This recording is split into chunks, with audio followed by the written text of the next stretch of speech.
Welcome to our commentary of 1964's Mothra vs. Godzilla, or as it may potentially be more widely known in the United States as Godzilla vs. the Thing. I expect that to change, of course, over time with all the knowledge that's been acquired by the fandom out there. So, for me personally, this is one of my all-time favorite, not just Godzilla films, but Kaiju films. And I'm a little surprised that for as long as we've been doing the podcast, this has not been something we have done up until this point. So I'm really excited to do this today. So again, nothing too extensive, just going to be us watching the film, making any comments along the way. I know we've kind of over the last maybe year or two have kind of gotten away a little bit from providing like significant research and stuff for some of these films for our commentaries, but part of the reason why we've kind of moved away from that more or less is because, well, some of these films already have commentaries attached to them by individuals who have done significant heavy lifting. So it's like, why bother regurgitating something? So we figure we just sit here and just make comments on the movies. Basically, and just kind of sometimes we do a little bit of a riffing here and there for fun and everything. Yeah. But anyway, I'm very excited to get to this film. I'm watching the classic media version. I don't think there's any other version of this outside of the old. Not that Gosh, who was that producer years ago? Not that There's I an know old. of. Yeah, there was one that came out like a handful of years before classic media. I forget who did it. I wish I could remember, but it had Mothra on the cover, and it was actually just called Godzilla versus Mothra. I think it was. You're I think it thinking was about full. that rental video from that rental place many years ago, weren't you? No, I'm talking about the other DVD version that came out for this film. It came out because this company did Godzilla King of the Monsters, this film, Godzilla's Revenge, maybe Terra Mechagodzilla as well. Like there were 5 films that they did, and this was one of them. But anyway, yeah, we're doing the classic media one. We're already on the main screen here of the film, and my icon is on the play movie. So pretty much, if you're used to how we do this here, then really no other explanation. But when I go 3, 2, 1, go, when I say go ahead and hit OK. So, yeah. Everybody ready? I sure 3, am. 2, 1, go. Then we can shut off our cameras here if you want. That's right. We gotta do that. So that way no one can stare at the screen here watching the movie. Watching my beautiful, freshly shaven face. Godzilla versus the Thing. I'm sure anyone who has been a Godzilla fan long enough knows the whole advertising campaign done by AIP. In the big scheme of things, yes, it seems really stupid considering the fact that Mothra is our big baddie. But back in the day when sci-fi and classic horror films were all the rage, I mean, this made a lot of sense, and movies were still relatively new at the time as far as the technology goes and all that. So makes sense. But in today's society, boy, you tried pulling something like that, this movie, I don't think would survive in today's culture. Because people would be like, Godzilla versus the Thing, more like Godzilla versus Mothra, stupid stuff. A lot of people nowadays tend to want to see the original way of how the movie was intended. But AIP did a wonderful job with not just this film, but many other films. I mean, they were involved also with Monster Zero as well. One of in my personal opinion, really the hallmark of a AIP, which is American International Pictures, for those who may not be familiar with that acronym, is their dubbing, the quality of the dubbing for their films. And I have to say that, dubbing can make or break a film for a lot of people. I know a number of people who, when it comes to the Heisei films, turn on subtitles and maybe even just use the regular Japanese dialogue for those films because they absolutely cannot stand the dubbing for those films.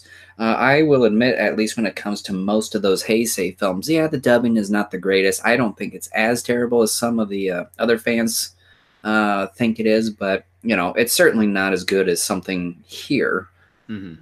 But th- with AIP, I have to say, I think if it weren't for their tremendous dubbing of films like this, Sound like about to say dump.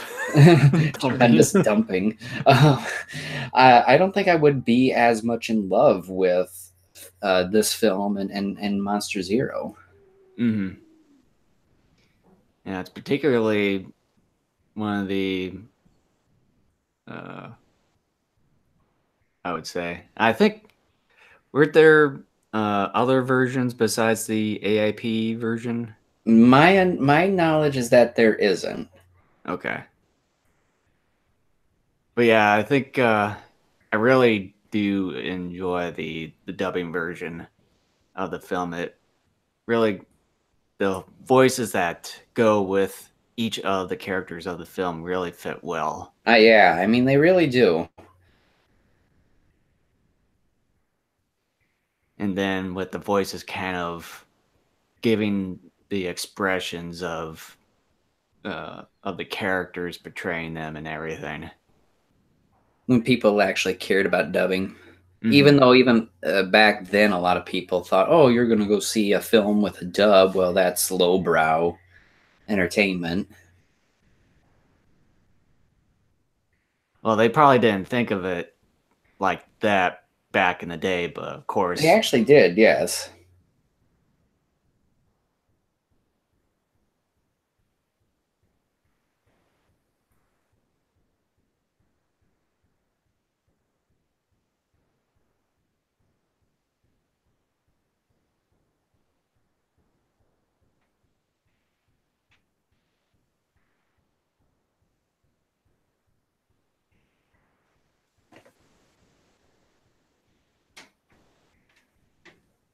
I didn't realize for many years that what we're about to see here in just a second is actually a piece of I.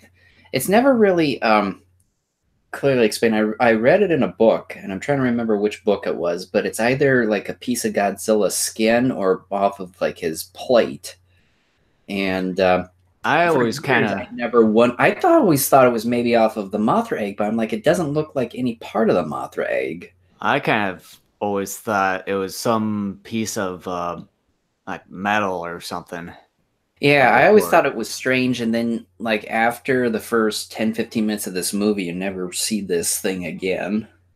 Maybe that's what it was supposed to be Godzilla versus this thing.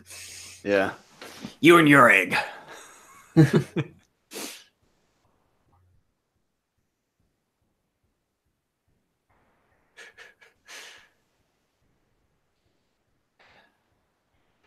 The But with the priest that's going weight, to come up here, he's been in several Godzilla films in very small roles, but I love his facial expression about to come up here. yeah. Like, oh. But yeah, with that little piece that Kira Takarada picked up there a few scenes ago, I think now that I kind of think about it more and more over the years, and then with Mothra's egg off the shore here, it kind of does make sense that I think it kind of potentially comes from Mothra's egg. Well, that's what I always thought, and then I read that that wasn't the case. What what do they say from what you've read? Well, like I said here like a minute ago, it's actually a piece of either Godzilla's skin cell or off of Oh, one of his dorsal plates. the coloration, it doesn't really fit with Godzilla's skin, so That's what I, probably yeah. his dorsal fin, but to me I'm still kind of saying it's part of metal right now. That shot was, I just noticed, was actually flipped because the lettering was backwards on that helicopter. I didn't quite catch it. It was very quick.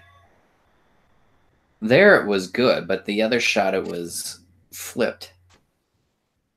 The the difference between the English version here and the Japanese cut really is minute. The only real difference is that, oddly enough, in the American cut, they added the frontier missile scene, and that's Yeah. nowhere to be found in the Japanese cut. So the U.S. cut is like 3 to 4 minutes longer And than the then I Japanese cut, and you would think the other way around, that the Japanese cut would have more scenes than the U.S. cut would be.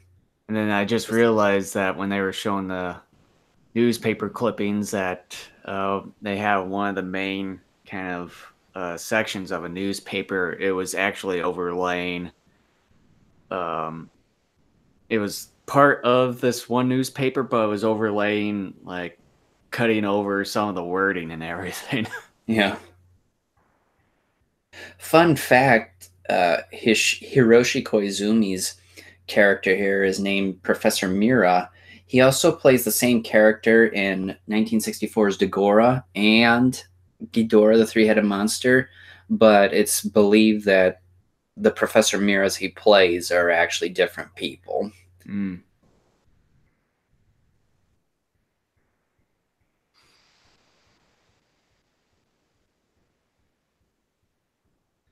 I remember Yes, growing up as a kid, I hated this guy so much. I think everyone did. But as far as the egg there behind him, I would like to know what kind of methods or things that they did to kind of make the texture and I've always believed it was a form of like styrofoam and they just painted it. or kind of like the that ceiling type of texture, Orange peel. something like that. Yeah.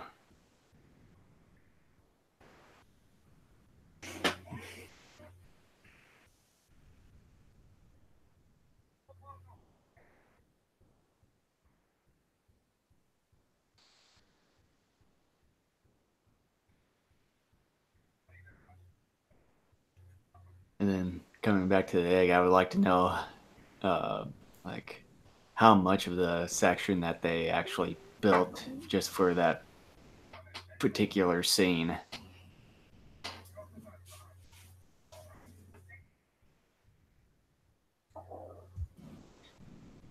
Jerk face.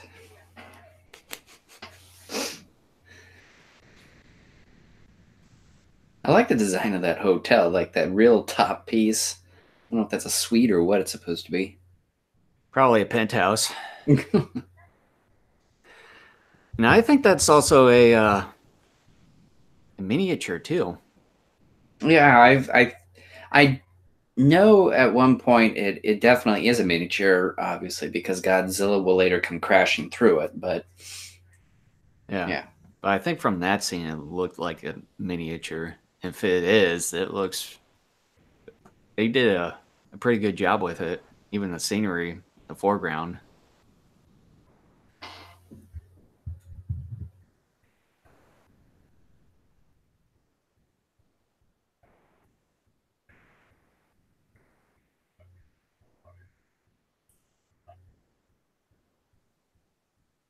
Kira Takarada and his James Bond deal with swirling a hard drink.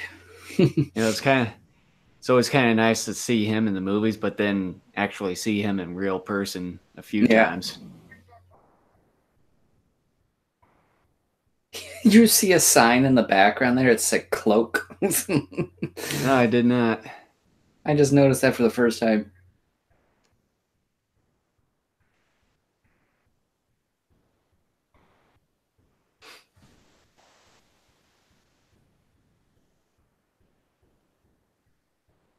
The other day when I was watching Frankenstein meets Wolfman and Stars Encore Suspense, and I've thought about this many times when I watch these older films, not just these Japanese kaiju films, but also classic American science fiction and horror films, is that they just don't make stuff like this anymore. No. And that's not to say that a lot of the films today are terrible. They aren't, but they these older films have a particular, yes, you could argue whether it's choose whatever word you want, whether goofiness, cheesiness, or whatever that kind of comes with a lot of them. But at the same time, I would argue that that cheesiness, or again whatever you want to call it, has a charm to it. And that's something that I really love, because back during this period, uh, it was all about creating something that was fun and unique. And now obviously audiences are more sophisticated and the like, and so people want things to be, yeah, grounded a little bit more in reality, so to speak.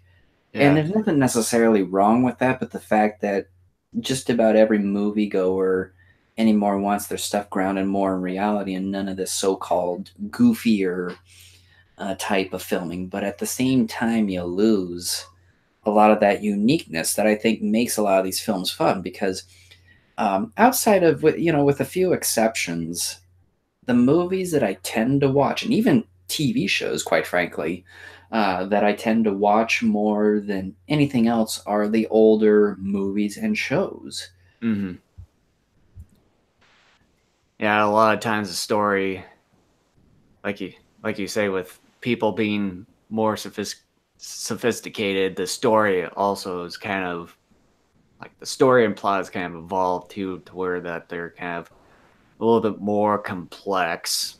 Yeah, and there's nothing necessarily wrong with that. I mean, I think those are needed from time to time to sort of offset, because you don't want a saturation of one or the other, because then that just gets kind of old after a while. But Yeah. it just, and for Mothra versus Godzilla here, I would argue that this one is grounded a little bit more in a serious tone to it. Uh, Honda again was trying to make a film about corporate greed and just greed in general. And yeah, there are some comedic scenes in here, but this is one of the fewer funnier Godzilla films.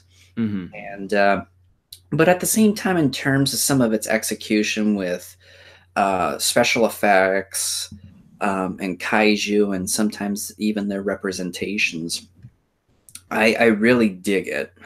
Yeah. There's a film I got. What was it? I think earlier in the summer. It's one of my favorite older dinosaur films, and I know you've seen it. It's been many years ago though since we last saw it. It's called Dinosaurus, and it's one of those stop motion ones with the T-Rex and a Brontosaurus in it. And Dinosaurus. yeah, I don't remember if you know the end where the guys are trying to fight the T-Rex with like a bulldozer or one of those steam shovel type deals. Um, but anyway, I guess I can't quite remember. The only uh, kind of dinosaur movies from long ago was Planet of the Dinosaurs, um, Lost World, when the last dinosaurs ruled the earth. that, and the Last Dinosaur, which was made by Super Ride Productions. Look up Dinosaurus. I know once you see some photos, you'll remember it. But that movie, in terms of how they discover the dinosaurs and how the dinosaurs somehow survived over millions of years, really hokey, really corny, and all that. But that movie is so ridiculously fun. There's a uh, there's a Game Boy Color game that's called Dinosaur Us. Let's see. Wikipedia.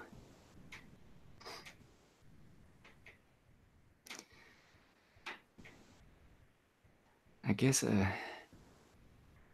It's been many years ago. I remember the first time I saw it. We were at our grandparents' house, and one week, and I think it was TNT had this marathon of all these classic like dinosaur and giant monster films, and Dinosaurus was one of those films. I guess I can't quite remember, but here is saying that the leading role, it was actually intended for Steve McQueen at the time, but the offer was never made to him. That's interesting.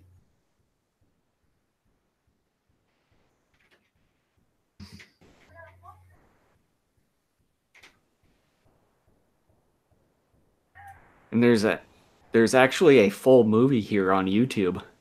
Interesting. Need An to hour check and it nine out though. minutes. It's fun. I'll have to send you a link here.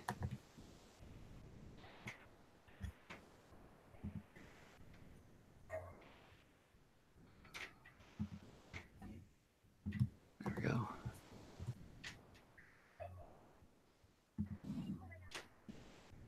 Sent you a link in chat there.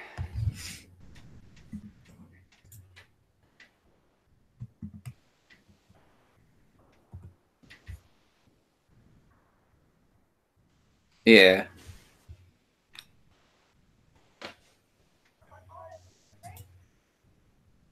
Whoops, it's the wrong link. Yeah, the first link is to our stream. I really, Why is it not showing up? yeah. And it's like, even though I do really enjoy the movie that we're watching right now, the only downside is with 4K and stuff, it kind of makes it a little bit more apparent on some of the, like the match screen things. Like here, for instance, on this scene, you can definitely tell with the Shobijin and like kind of the outer parts of them that you can see some of the blue kind of on the outer edges where they were cut. And I can't remember, and it's on the commentary, and it's in a number of these Godzilla books that talk about the movies. And I forget exactly what the machine was called, but Eiji Tsuburai went and visited Disney Yeah, before this I think movie we went. might have mentioned about this before. Yeah, and I forget the machine's name, but Disney had two machines, and after Subaraya visited Disney and then came back to Toho, he implored Tanaka and Toho to buy one of those machines, and that machine helped with a lot of the effects work in terms of blending in effect shots better. Mm-hmm. It tried to make things more seamless, Yeah, and there were only two of those machines ever in the world, and obviously Disney had one of them and Toho had the other. But yeah, Subaraya was like a kid in a candy shop when they got this machine. Like this, he tried. I mean, he wasn't trying to force certain shots, but he was definitely taking advantage of using that machine to try to make good seamless shots. yeah, and to also make the story in the films a little bit more believable and kind of also help the crew as well, kind Yeah, of to further their visions of what they want. I didn't realize either for many years that the head honcho, Torahata, was played by Kenji Sahara. And then after, that, I was like, the guy looks familiar, and I just never caught on to it, and I never paid attention to the credits. Yeah, And then many years later, I was like, that's Kenji Sahara. it was the same for me too for a long time. It's like I thought it was some no name guy until I was like, oh wait, it's He plays Kenji one of the more Sahara. devilishly villains in the entire franchise. Yeah, I think he plays them much better than he does when he's a like one of the allies or Yeah, one of the because when main he characters. plays like a corrupt or a dirty individual, like even in Matango, he just does a fantastic job. And that's not to say his protagonists are bad. I like them, but it seems like a lot of his protagonists, in many cases, are kind of the same individuals. He just comes off more as just a good old boy. Yeah. And when he's a villain, he's just Like I said, I don't think his good guy roles are terrible. It's just that it seems like he plays kind of the same person over and over again. It seems like. Yeah. Yeah. I think he just does a much better job when he's an antagonist. See, like this is one of those shots in which that machine's really helping to blend in the two shots very well Yeah. to make it seem like Yumi and Emi Ito are indeed like what 4, 5, 6 inches tall. Hmm.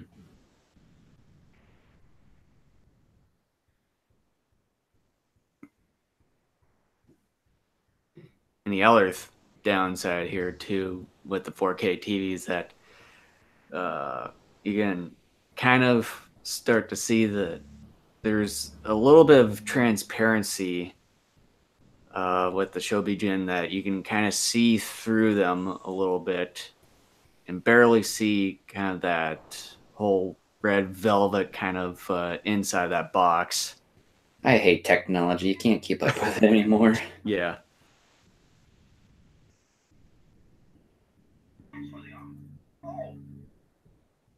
Hard to believe what, like maybe a year and a half ago, all three of these people were in live. Now only one of them is. Yeah, it's a bit sad. I would have liked to have seen Hiroshi Koizumi. Yeah. And then the gal here, didn't she recently pass away like Yeah, a couple she years? died, I think, earlier in the year. Yuriko Hoshi. Yeah.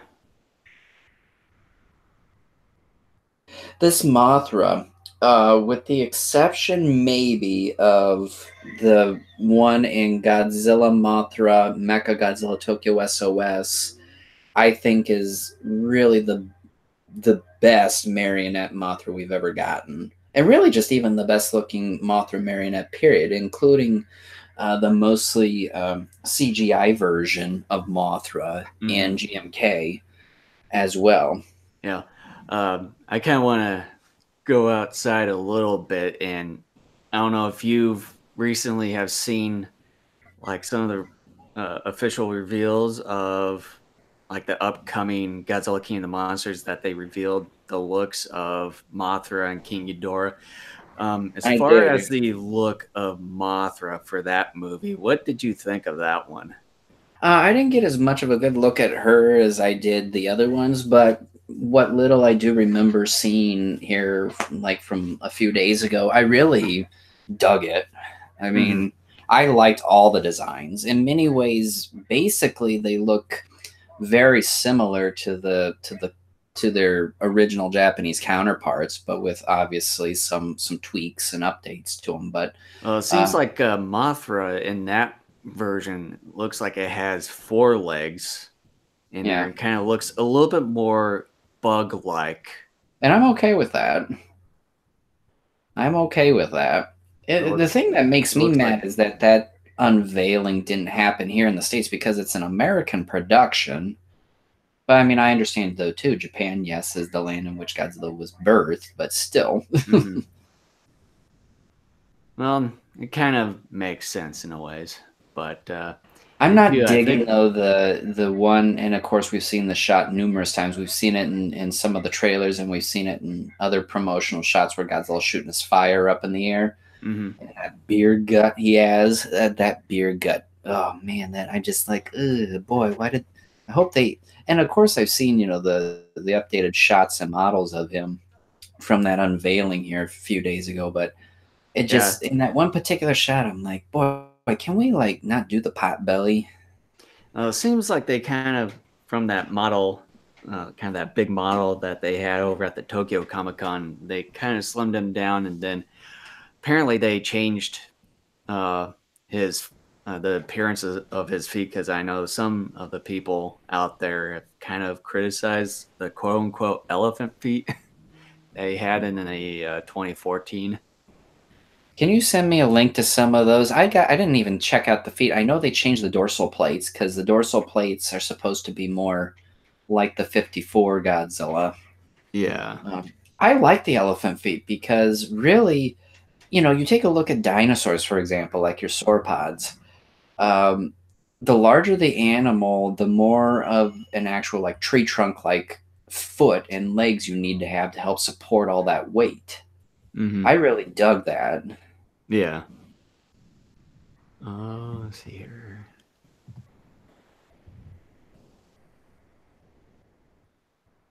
But yeah, watch this Dinosaurus movie when you get a chance at some point. This is a real fun film. Goof. Let's see here. Which one is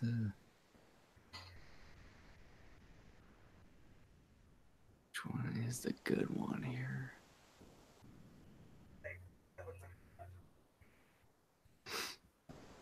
I think it might be this one here. Okay, and then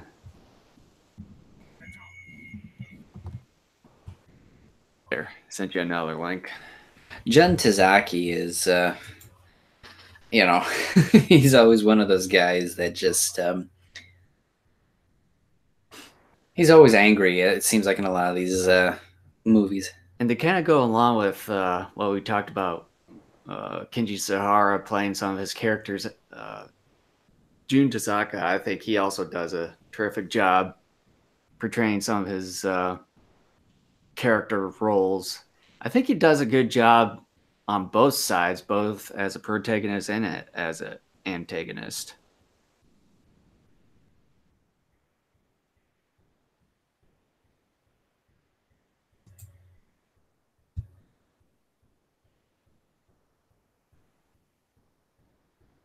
I can't find anything in this video where it's going to show his feet. I think it's kind of later on in the thing, but Maybe if I Googled it. say like Godzilla King of the Monsters, Tokyo Comic Con, I should probably bring up some photos.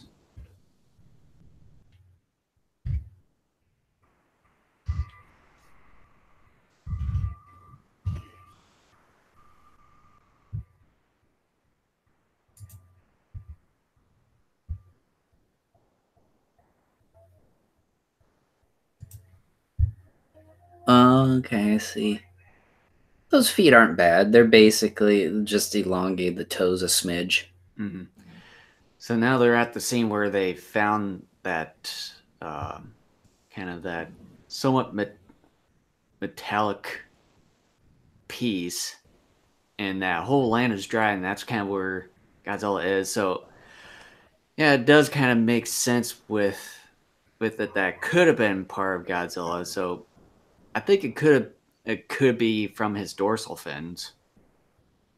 For years too. I mean, this movie, had me confused with a number of things. I couldn't even figure out too why Godzilla was underground for many years, but at the same time, I sort of just ignored it because I'm like, who cares? It's just, that's not the most important thing. But then again, I was reading, oh, like, when the hurricane came, the hurricane washed him up, and I'm like, oh, of course, duh. Yeah, that makes perfect sense. Why didn't I even think about that? Or from what I'm thinking with uh, Kenji Sahara and the other guys building kind of that whole park and everything, I think it can also make sense that you can see all these hills with kind of like dams or something of the sort, and then them taking out the water from those drainage pipes earlier in the film. They could have sanctioned off some pieces of land for like a land reclamation or some sort. That could be one case.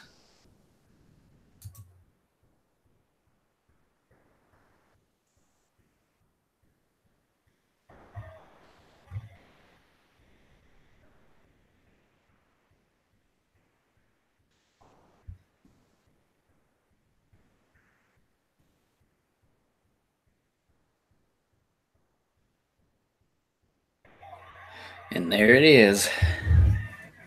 I can remember in the TNT Monster Vision from many years ago, back in the early to mid 90s, that they had the kind of full screen shot Yeah. where it didn't even actually show the tail. You hear it, but it kind of they kind of moved the shot over just a bit Yeah, well, and just in to the show it. widescreen shots and everything, if you look really closely, like after the steam has come out, you can see the string from the ceiling that's used to make the tail launch out of the ground. Hmm. Now here we have the Masugoji, which, uh, if you talk to a majority of the fandom, this is considered one of the big favorites of most people within the fandom, and I can understand why. This is a Godzilla suit that, uh, for Haruo Nakajima, for the first time, actually contours to his body more than the previous three suits. On top of that, too, a lot of people love the head, where it's got this scowl, menacing look on it. Um, for me personally, I remember years ago, when I first saw this film, I absolutely hated this suit. And then as years went by, it kind of grew on me more and more to the point to where it was one of my favorites too. And then recently, I would say it's kind of dropped more. A lot of the reason why it's dropped for me is because the eyebrows are too heavy, they're too thick, and at the same time, they're too smooth. I mean, for a reptile, just kind of like, would it have killed Subarai to like put a little bit more texture on the brows? And then at the same time, too, I find that the jowls on the upper jaw are just a little too big. And I think they reused the suit quite a bit of times, but modified the head quite a bit. They reused this obviously in Ghidorah, which was filmed later in '64, Yep. Yeah, but that was because the last time it was used outside of maybe some quick effect shots and a couple of uh, preceding, I mean, excuse me, successor films. mm-hmm.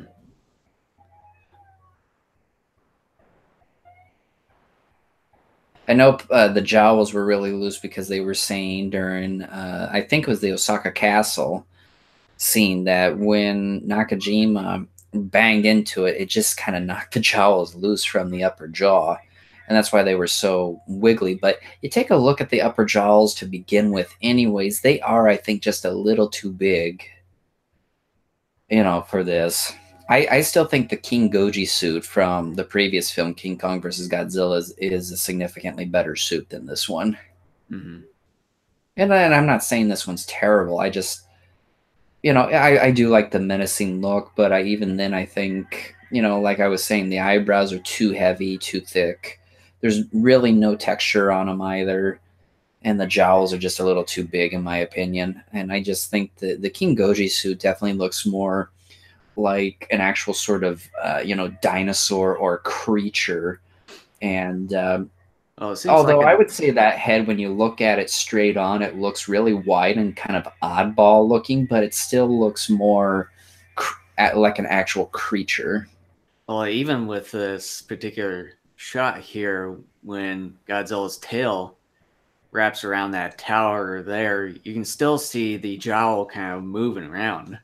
Yeah. So basically, it was loose to begin with. Well, I think they filmed the Osaka Castle scene first, Okay. because as we all know, if you've seen this movie before, this castle was supposed to fall apart more easily than what it ended up being. It was so well built that it didn't come apart as as well. See, like, boom, that right there, which was a mistake. Nakajima slid down into it. That wasn't, supposed to be intentional, but they ended up having to gradually loosen some of it because that thing just would not come apart. Mm-hmm. Still one of the more iconic shots, I would argue, in the entire franchise. Yeah.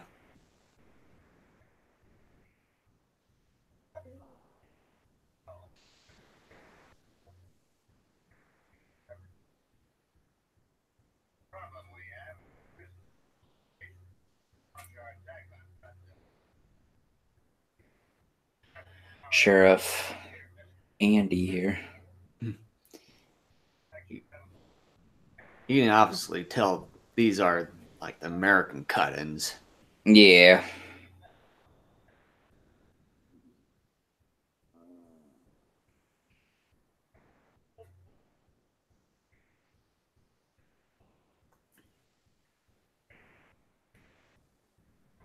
But even though at least they minimized the amount of American side adding in some of their stuff.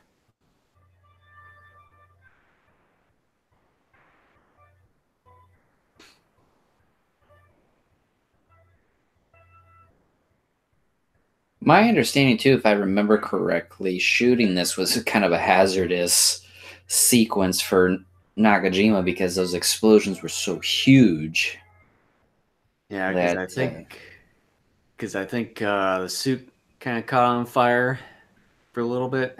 I can't remember. It does get set on fire momentarily later in the film, but can't remember if it did during the shooting of these frontier missile scenes or not.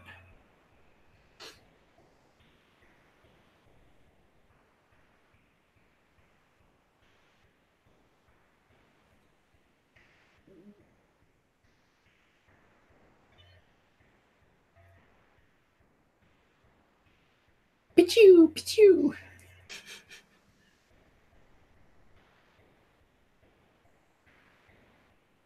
I'm probably guessing when they filmed these scenes for Godzilla, to me it looks like that they were filmed over at the Tatori, uh, that kind of famous mini desert, kind of nearby the city of Tatori. I'm not sure. I do know it was actually filmed on a very sandy beach. Yeah, because if you take a look at some of the pictures of the and that famous Tatori mini desert or whatever it's actually called, it kind of looks a bit familiar, somewhat.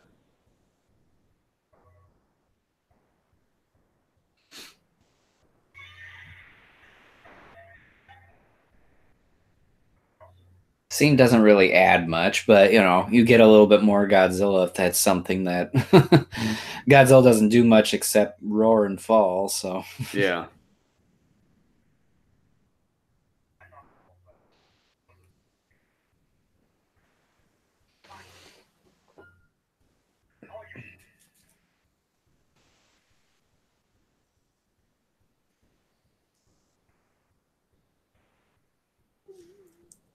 you're journalists. You're supposed to be writing. That's what you're supposed to do. But yeah, he just grabs an eight out of his pocket there, like it was nothing. Yeah. He just got back from a kid's birthday party where he was acting as a clown.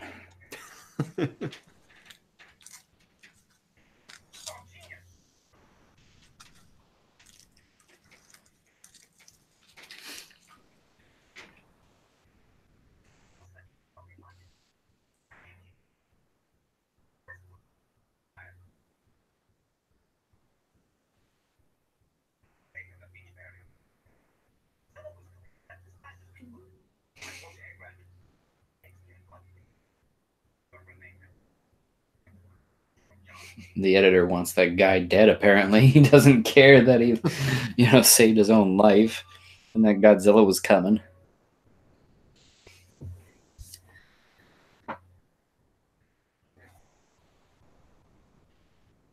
Every time I take a look at that whole encasing that surrounds Mothra's egg there, like even though I think it's supposed to be glass Yeah. around it, every time I think of that, I think of that as like the saran wrap. Saran wrap. Yeah, yeah, it's supposed to be glass. I would argue from an effects standpoint, the biggest effects flaw in this entire film, in my opinion, is the fact that it's so obvious that it's saran wrapped. Mm-hmm. It's like, okay, to a certain degree I can kind of go along with certain effects, but when it's very obvious that something isn't what it's supposed to be, it's just like, oh boy. Yeah, it's like from the get go. I think from the first time I've seen this movie many years ago, back in the '90s, I always remind myself of that. It's like, oh, it's saran wrap. Yeah.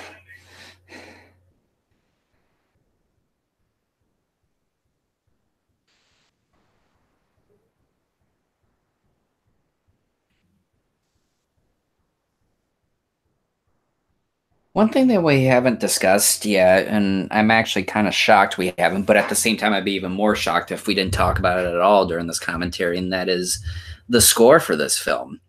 Obviously done by Akira Ifukube. Many people believe that this is one, if not his greatest scores for the franchise. Personally, in my opinion, I do think, yes, it is one of the strongest scores ever produced um, for the Godzilla franchise. It is one of my personal favorites. With this particular film, you get some of the themes that were originally um, composed for King of the Monsters, and here they're kind of refined a little bit more. And then again, when we get to Monster Zero, some of those other themes that we heard in King of the Monsters will be refined even further. But I will say that the score to this particular film is indeed top notch, Mm-hmm. and it's one of my favorites. And I do think the score for this film, given the different moods and the different circumstances that take place in this film, I think it shows the versatility Ifukube could do when given the opportunity or when pushed to do so. Whereas I think other film scores in the franchise, they're good, but at the same time, some of them are so much like either previous films or the tone is so much the same that it just, in my opinion, yeah, you may still have some good recognizable music, but there's um, nothing really to distinguish between certain sections of the score to show a composer's versatility. Yeah. And this one, I think, is one of the better ones to do that. This score and the scores for Mechagodzilla 2 and Destroya, I think, really show more of Ifukube's potential to be very versatile.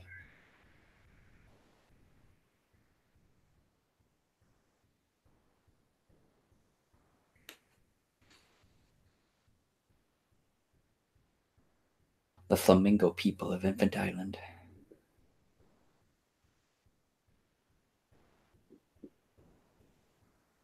Like how Takarada's character is just kind of like, yeah, not really. Yeah, I think he kind of. I noticed that he had probably a couple fingers in it, and then kind of smelled it. I was like, I don't know. And then just the way he drank it is like some of it was just coming out. I would argue probably most of it did. Yeah.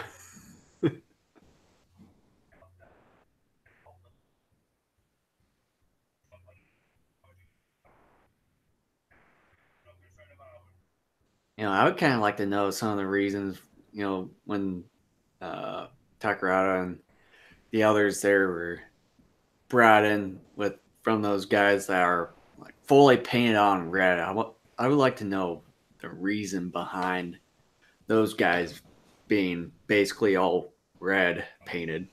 My guess is either they were painted as, like maybe representing to be soldiers for Infant Island, or like flamingos, they eat so much of a certain thing that their pigmentation becomes a little bit of that color. I mean, you got some uh, like soldiers or stuff like right next to the chief there that they aren't even colored. I wonder if it's some kind of maybe kind of like a special unit or what have you. Those red stormtroopers from Star Wars. Yeah.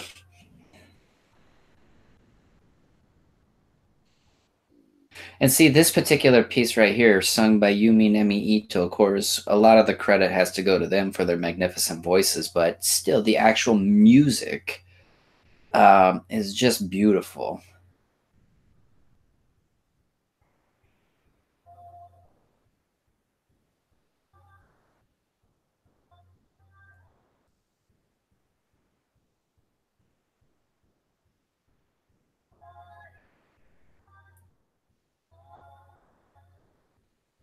I know I've given crap to Ifukube in the past, simply because I said, even though I do enjoy his music, it seems like a lot of his music, at least for the Godzilla films, seems very much the same. That there's not a whole lot to distinguish one score from the other in a lot of cases. But like I was saying here a bit ago, there are several films within this franchise that I think really help put his potential ability to be versatile. I still don't think he's as versatile as someone like, say, Takayuki Hattori or even Masaru Sato. And that doesn't mean Ifukube is a bad musician. No, he's not. I mean, he has created some of the most iconic marches and themes for the entire kaiju genre, really. And I do like listening to his music, and his style of music is more the kind of music that I like to listen to, the marches and the rousing themes and stuff like that. That's the kind of musical scores I love to listen to more than anything else. But Well, it's kind at of the like in same the time, it's like if it's kind of the same thing without a whole lot of variety, it gets kind of old after a while. well, it's kind of like in the Daimajin trilogy where we kind of talked about that he brought in some of the music that does kind of sound a bit familiar that he brought in for that particular movie, Hmm. where like some of the beats and rhythms were kind of like from the Godzilla franchise there. Well, and again, those three films were made inside of a year, so I'm Mm-hmm. sure timing had a lot to do with them too. But I think he could have had more potential with that and be a little bit more versatile, Hmm. as you mentioned, with that whole trilogy. Yeah, Whereas kind of make them more distinct in a ways. yeah.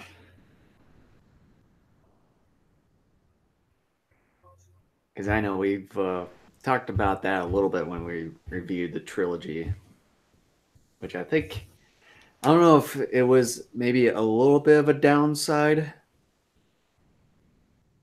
as I far as thought the the score music more or goes. less was good and suitable. I mean, I can't say In I some was. areas, yeah. I thought in certain spots it was absolutely exceptional. In other parts, it was, it was okay, but I Mm-hmm. didn't think it made or break the films.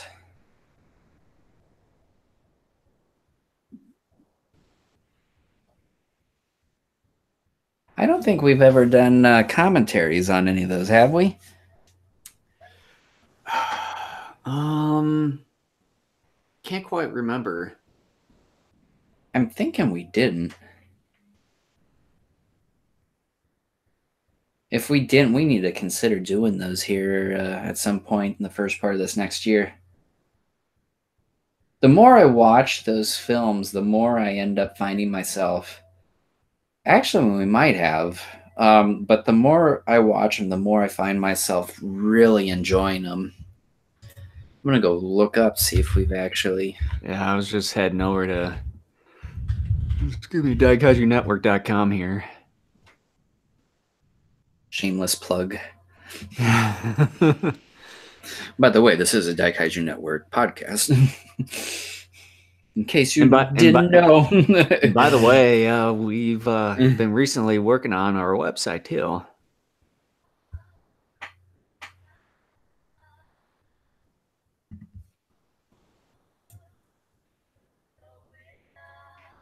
So yeah, I've been going through the DK and Bolt of our page here.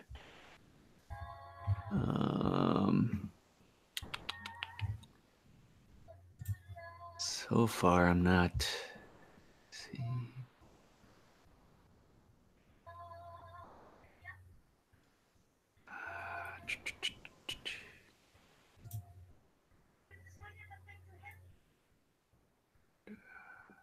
Uh,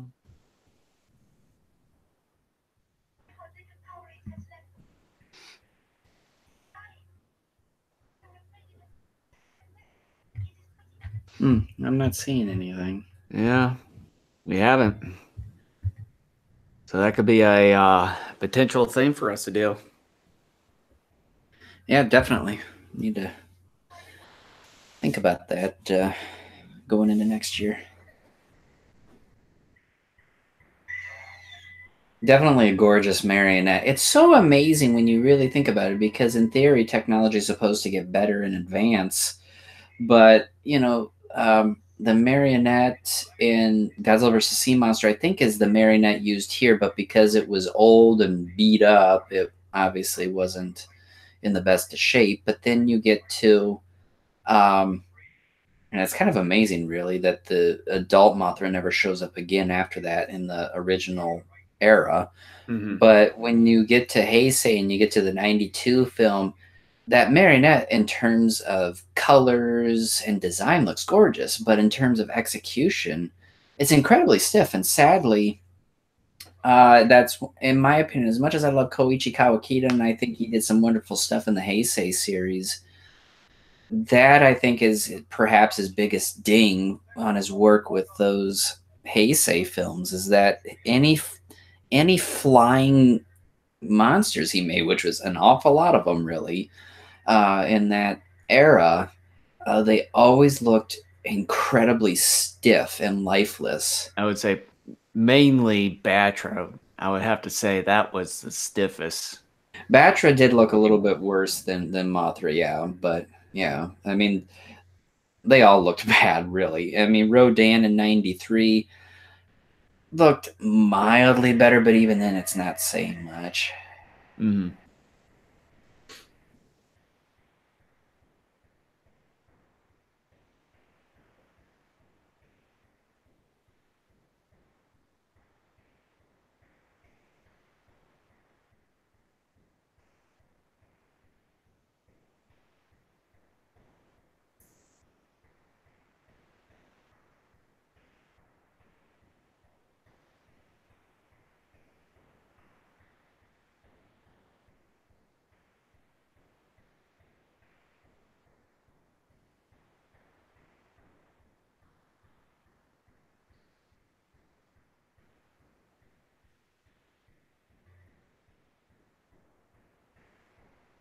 Another thing that I like is the miniature tanks here. Even though that they slowed down the frame rate, Mm-hmm. and even though I'm not sure how big those things are, but with the way that they slowed down the frame rate and with the antennas there, they kind of look actually kind of real in a way. Yeah, I mean, I was just, you brought that up, and I was even going through my head. I was thinking about other films that have miniature tanks in them, and not just Godzilla films, but even other films that were produced around this time, like, The Mysterians, which was made, let's see, what, 6 years before this, and just other films around this time that had miniature tanks. And I'm like, I think the tanks here definitely, I think, are the best looking tanks we've ever really gotten in this Showa era of films. Mm-hmm. This scene coming up here when I was younger always sort of like kind of scared me to some degree when I was a kid. Because I'm just like, oh my gosh, all of a sudden, like, they're fighting, and then there's all this blood coming out of Kenji Sahara's mouth when he shoots his partner. I'm like, there's just something really scary about that when you're a 9-year-old seeing this film. Well, just probably the confrontation and then the anger and stuff going on, and Yeah. Was it well, and my just fault that you guys hate each other? and then just with Kenji Sahara's expression when he goes in to kill Yeah. his partner there kind of somewhat freaked me out. I think a lot of times he does that kind of face expression when he plays the antagonist. Mm. It's always kind of freaky in a way. And I'd say that's a good thing. Yeah. Well, Komiyama, it's not. Well, yeah, you're at fault because you're the idiot who put all your money up to as collateral for the. He was reluctant to do it in the first place, and he went ahead and did it. And now he's mad at Torahata, and it's like Torahata didn't put a gun to his head. Granted, Torahata was sort of a dick to begin with to even just sort of suggest it. That would be like me, hey Jason, put all your money in, as collateral in my project here, and there's no a potential sign that it will 100% succeed. Well, then it goes under. Then you've lost all your money. Mm-hmm. It'd be a dick move for me to just even ask you to be like, hey, put all your money into something that may not potentially pan out. Yeah. Yeah, see, that's that facial expression that he has.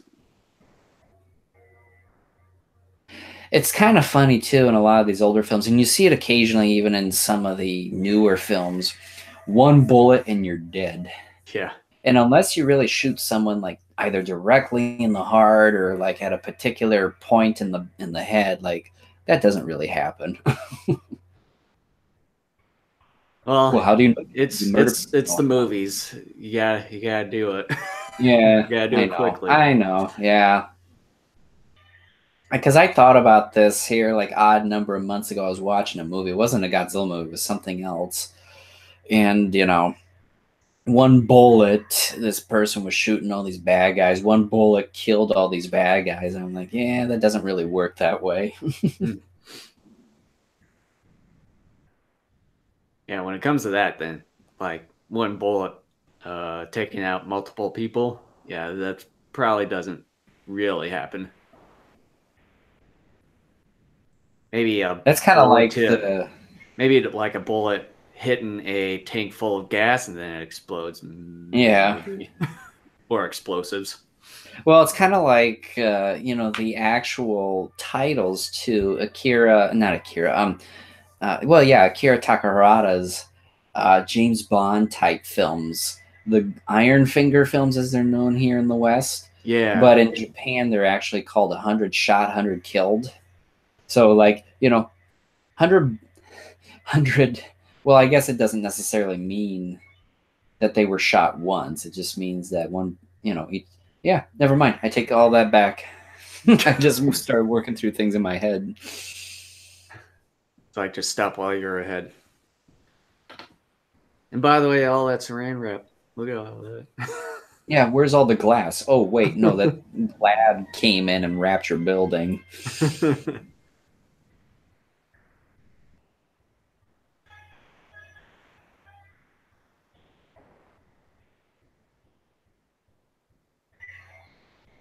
It's so amazing because you think on paper a battle like this, and technically in a way, yes, it was a relatively easy fight for Godzilla because, outside of just getting knocked down and dragged around a little bit, he wasn't actually hurt or mortally wounded or even come close to being like permanently defeated.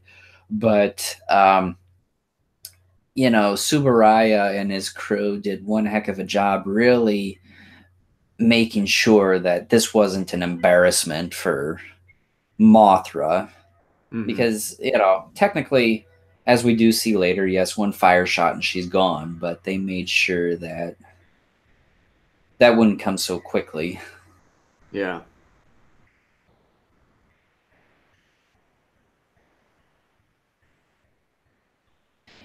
The thing that I remember years ago really made me have this big question mark over my head and also at the same time made me angry was the final battle of this movie with the larva. I'm like, they dumbed down Godzilla, and how is he going to get defeated by the caterpillars? Godzilla should just bust out of the the webbing, and one fire shot, and they should be dead too. And that's just cheap shot. That's a crock of crap, and and it's like again, it's a movie. Godzilla's the villain in this film. You kind of have to go with it, but of course, as I've gotten older and I've seen this movie hundreds of more times, it's like, yeah, it's still really goofy, but it doesn't bother me anywhere near as much as it did when I was like 9 years old. Hmm.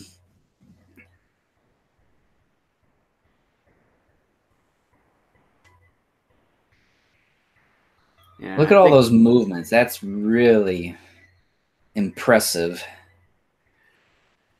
Yeah, and kind of what you mentioned, they're trying to make the fight last long for this one. Is that at least they gave Mothra the ability with the hurricane wind, like winds, Yeah. kind of blow a lot of the things, and then of course you got her dragging Godzilla for a little bit. That marionette is huge because, there's obviously a person in the Godzilla suit, and that marionette, that thing is just gigantic. Right here, of course, those are models, but still.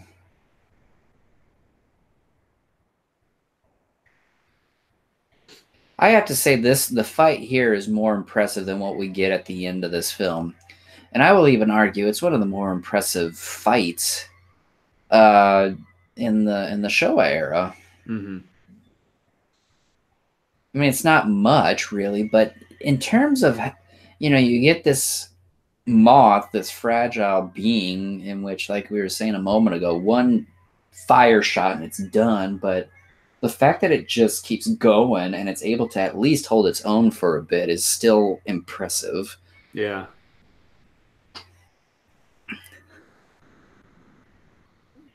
Well, like what it's doing to Godzilla right now, just kind of doing a lot of stuff and pecking at him.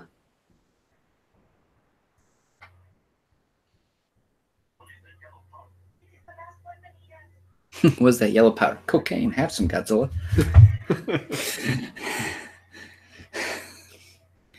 That'd be funny. Godzilla snorts some of it and his eyes roll back to his head and he passes out. Jeez.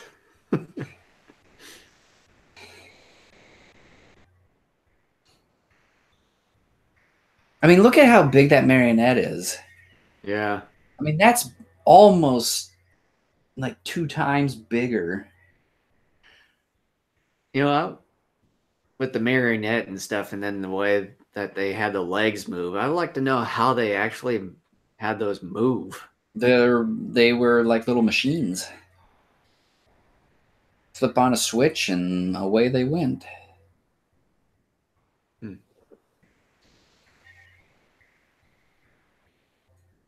But they did such a wonderful job. I mean, when I was a kid, I was like, yeah, Mothra's dead, all right, but, as you get older, you begin to understand that not everything's, black and white. There's a lot of gray area. And I'm just kind of like, oh, I feel for Mothra, even though it's not real, but it's like, oh, they do such a wonderful job of making it look like it's in pain and all that. I'm just like, oh, man.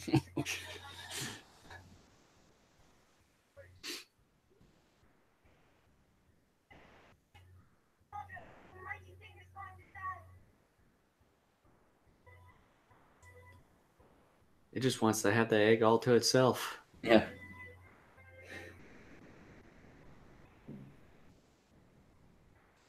Later, we see Godzilla with a steak knife, not only opening up the egg, but Mothra's back as well.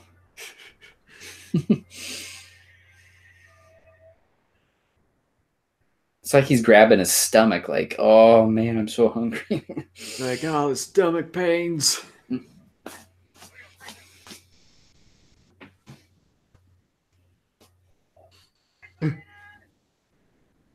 Been funny is like I was kind of hoping with him at the on the back of the Jeep there. I was hoping that like it would speed up and then him falling off. Either Without that paying or, attention. they heard him say, wait a minute, then they quickly stop, and then the car stops immediately. He bangs into the back of the car, then rolls over the top, down the hood, and in front of the car, and then they speed up and accidentally run him over.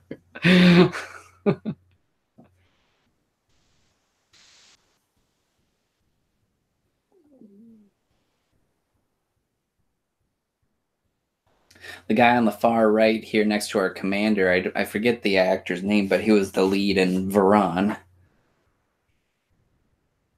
Yeah, that's right.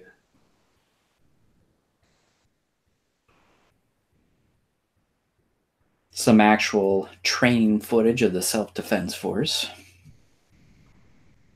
Some great model shots here again of tanks. This particular scene always reminds me of the sequence in King Kong versus Godzilla when they're setting up that fire trap and then that pit for Yeah, Godzilla. I was kind of thinking about that, but it was like, what movie was that from again?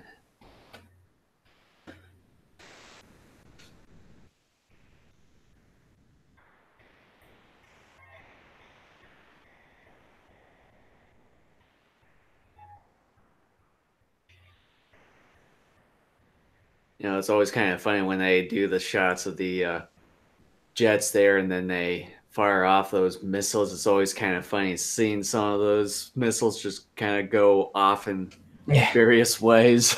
Yeah. It's kind of like the stormtroopers again in Star Wars. They just can't. They couldn't hit the broad side of a barn.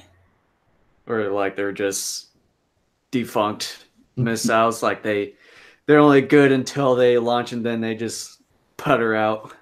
Yeah, here we're gonna get the head piece on fire like any second now.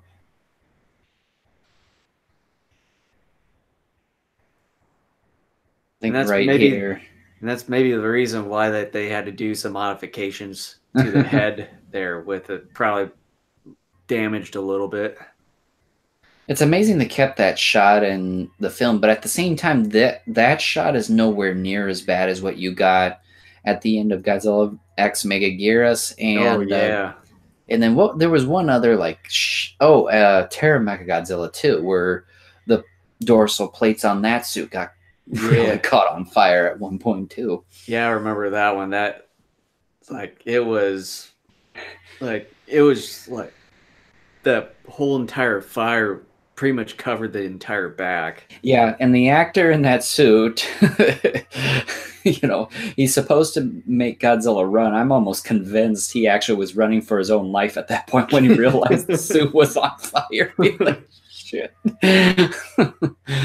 Like, man, why is it so hot?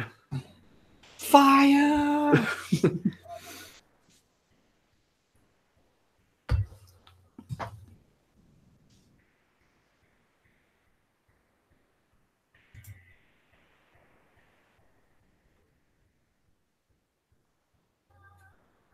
It's kind of amazing how Godzilla wanted that egg and then he just kind of shrugged his shoulders and walked off. But That also, rock is not actually real. the other thing is that when they have Godzilla kind of going through that electric fence, the sky was kind of darker, or that whole entire scene was kind of darker. Whereas here, it's bright as day.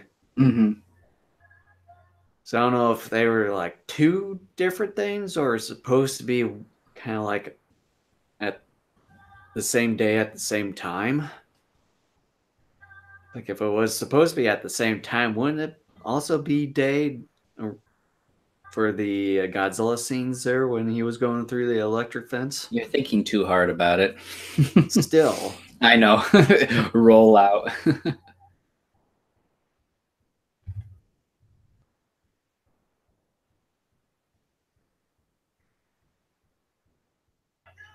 yeah, at least here now it's daytime.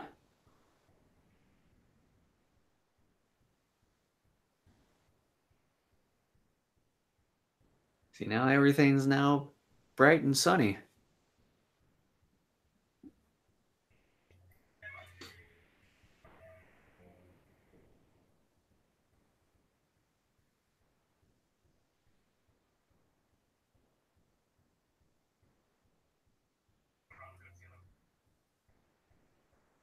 Hand me my tweezers.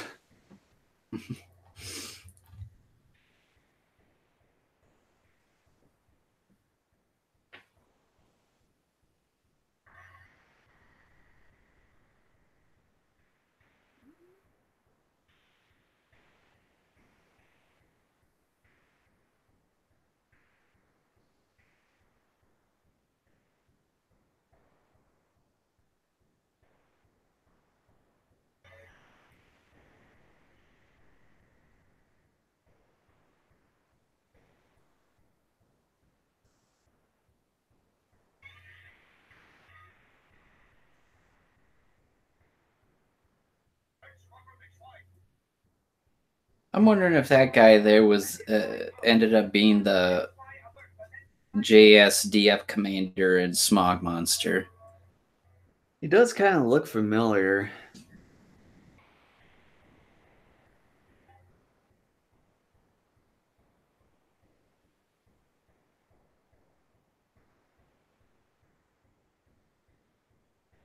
We got him! We got Godzilla!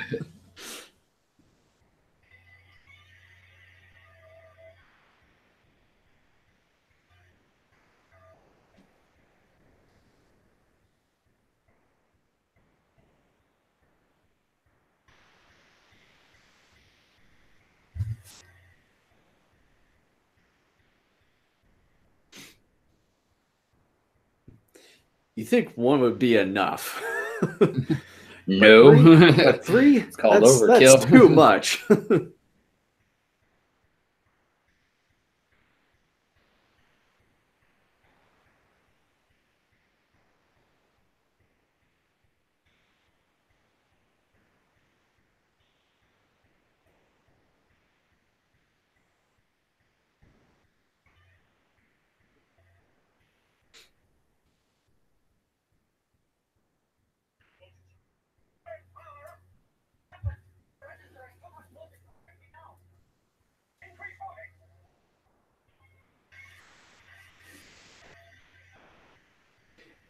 Sir, I got my own turtle hip Mm. poking.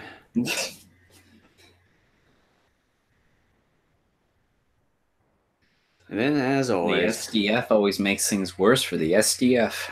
yep, as always, something has to go wrong with the electricity, overpowering it.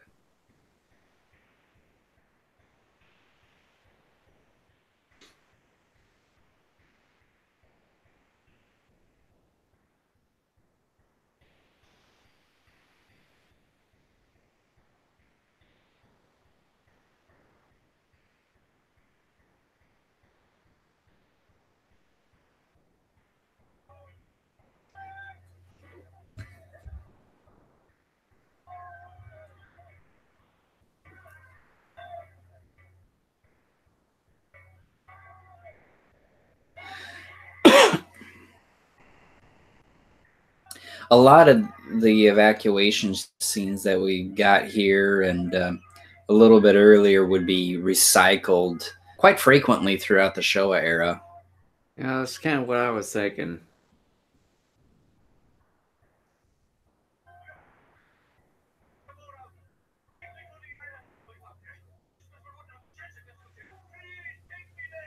All my stash is there. What?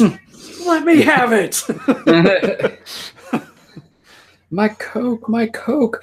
The children are going to take my Coke. What? Snickers too? What? Oh no, he's gonna get him. We better go. He's found out about it. He eavesdropped on us. You're under arrest. No! He starts opening fire.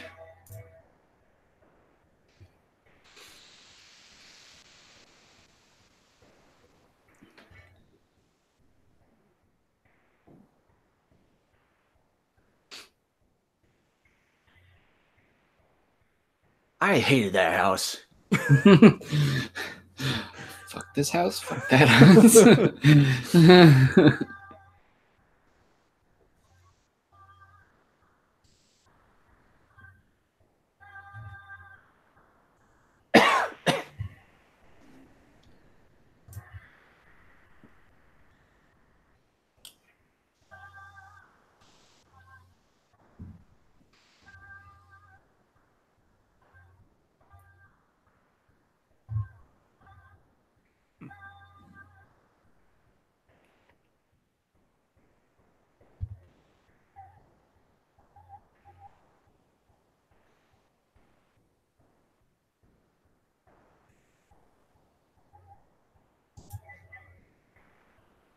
I see you. Peekaboo. Do your ears stick out? Do they waggle to and fro? I see everything. Bow to me.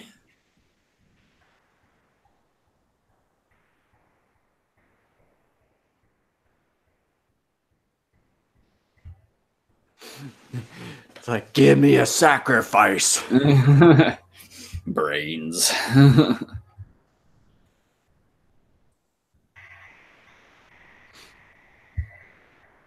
I would like to know how long it took just to do all that kind of cracking stop motion there for the egg. Not sure.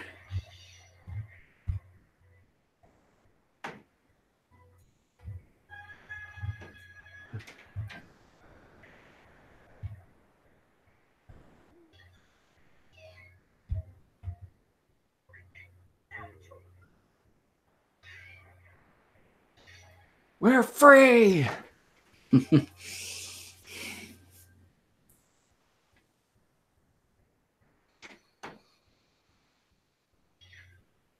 was expecting that Jeep to kind of Just drive into the ocean. no, just go sideways there the way it was looking.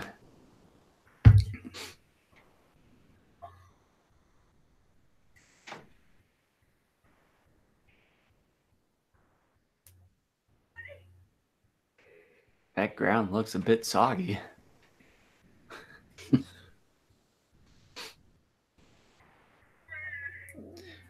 Gigantic versions of Lincoln Logs. Yeah.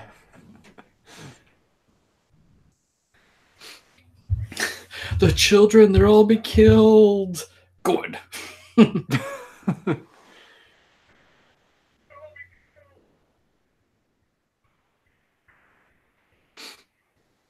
Now, the teacher here, we'll see her in just a second here. I'll wait till she pops into view here. TikTok film. Okay, here we go. She played Akira Kubo's lover in Matango.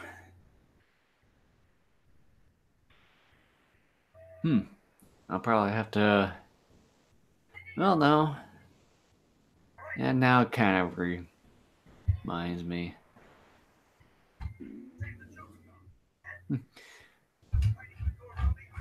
Where are those things? Floating Lincoln logs. No shit, yeah.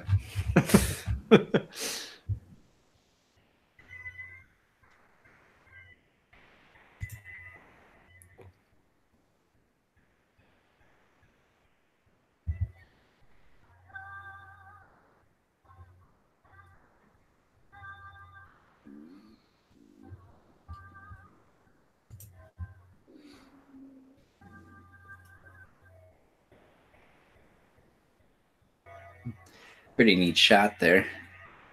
What are those things? They look hideous. Plus, I hated this house. And this thing, whatever it is. These even look impressive, although there are a couple of shots where you see the wheels, but still, nevertheless, I do like the up and down wiggle. Well, like right there, you see some of the wheels. Yeah. Um, but the up and down wiggling effect to try to make them look more like caterpillars is great. That though would actually be improved upon significantly in the Millennium era. Oh, yeah.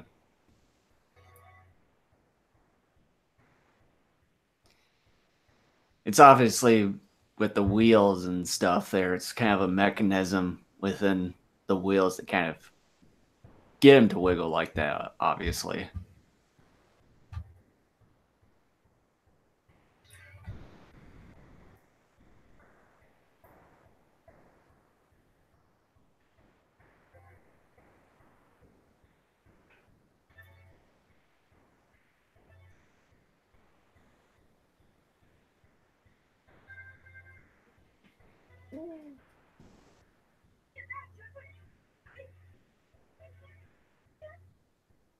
Let's go in this creepy cave. Oh no, them! We better get that stat. It's over here somewhere.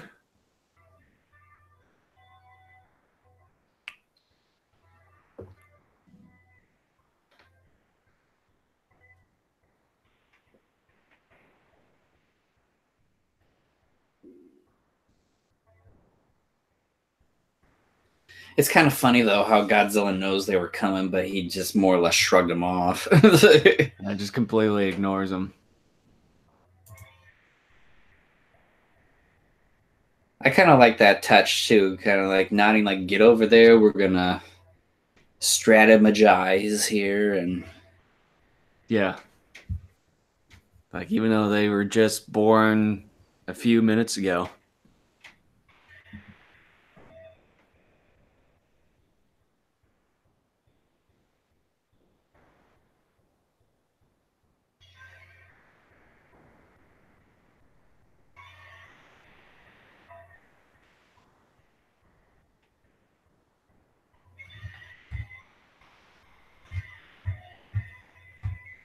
It's kind of amazing with the Mothra larva there behind the tail being dragged and wiggled around like that. Probably pretty fast. Like it's kind of amazing how it didn't really tear that uh, whole larva up into like a couple pieces or so. Well, you see, I think it's later here. One of the larvae has a hole in one of the in between a couple of sections. Well, it showed it when kind of in the early stages of when it was being thrown up and down Yeah. by hanging onto the tail there.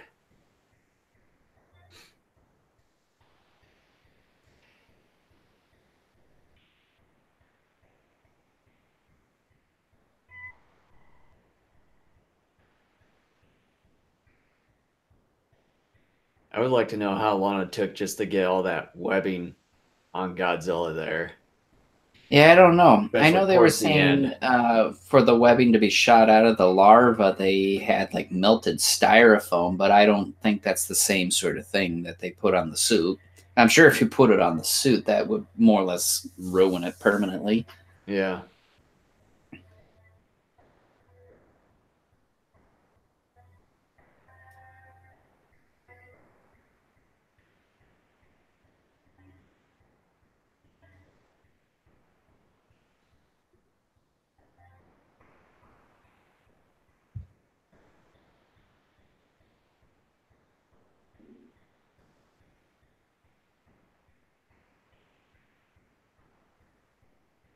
Despite the fact that this final battle in just about every conceivable way is, not logical.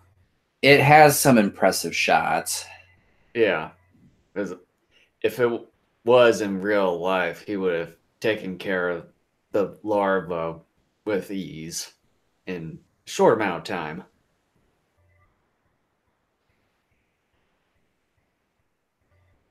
But yeah, it's like that with the webbing and everything. Would like to know how long it took just to cover Godzilla like that.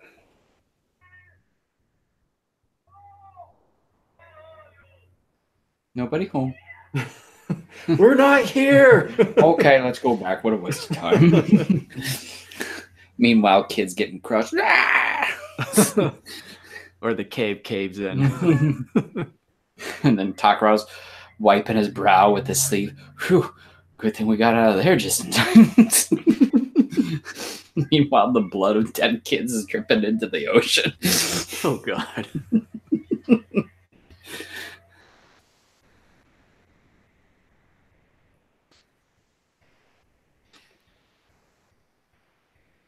It'd be like the same colored blood that was used for Kenji Sahara's face.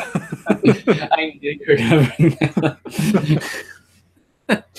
I don't know why I find that so funny, though.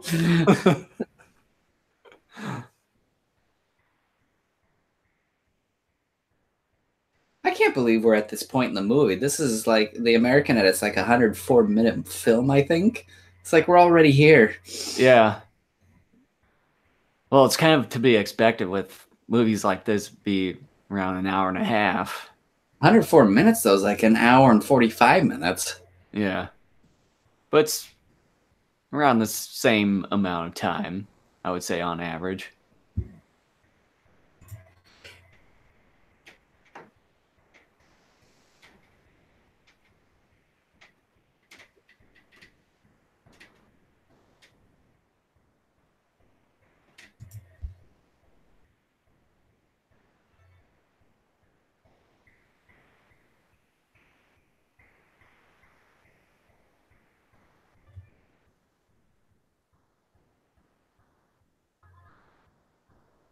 There, they use the King Goji suit for this tumble.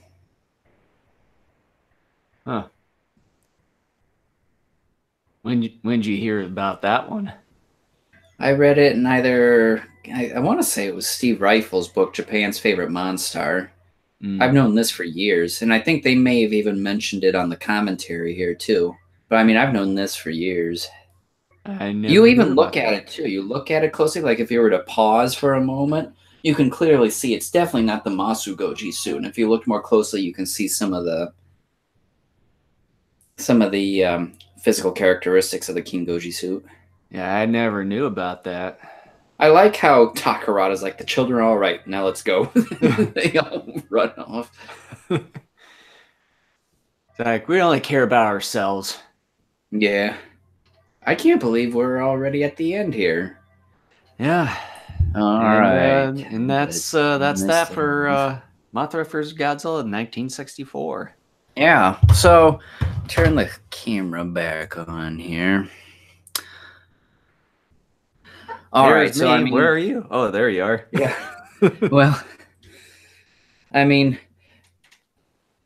you know, anybody who's listened to this podcast long enough knows that I'm a huge fan of this film, and I've always counted it in my like top three or even my top five favorite Godzilla films of all time.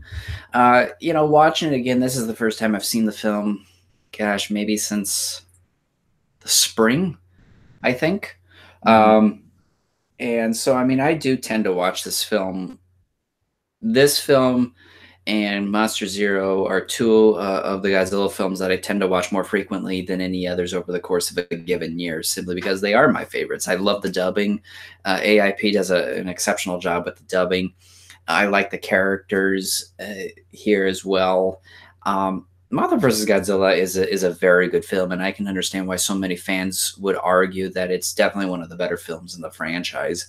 And I am going to second that. I do believe this is indeed one of the better films. It still has a few issues here and there. None of them, I think, are the types of issues that could damn the film. But I would say the film's biggest problem is the ending battle, trying to make it convincing. Even though they kind of sort of did at the same time, it's still, even after, gosh, I've been watching this film now for almost 25 years now. It still doesn't seem as convincing as it could be. But again, I've seen this movie so much that I just expect it. I kind of know how this movie's played out, and I just kind of shrug my shoulders. I'm like, yeah, well, that's just how it is. Like, Yeah. but nevertheless, I really think it's great. You got some wonderful villains in Torahata and Komiyama. You got great protagonists, with Takarada and Koizumi and Hoshi. You got great supporting roles too, like with people in Jun Tazaki as well. Um, I think it's a fine film. It's really good. It's pretty impressive. I think if you're a younger fan, I think, yeah, you can dig it. But I think when you get older and you begin to understand certain issues a little bit more, I think this will pop up a little bit further up on your list. It's a great film. Easily 5 stars from me. Yeah, I'm kind of in the same boat with you on this movie, and like the ending part, it's not all that convincing or as logical as you think.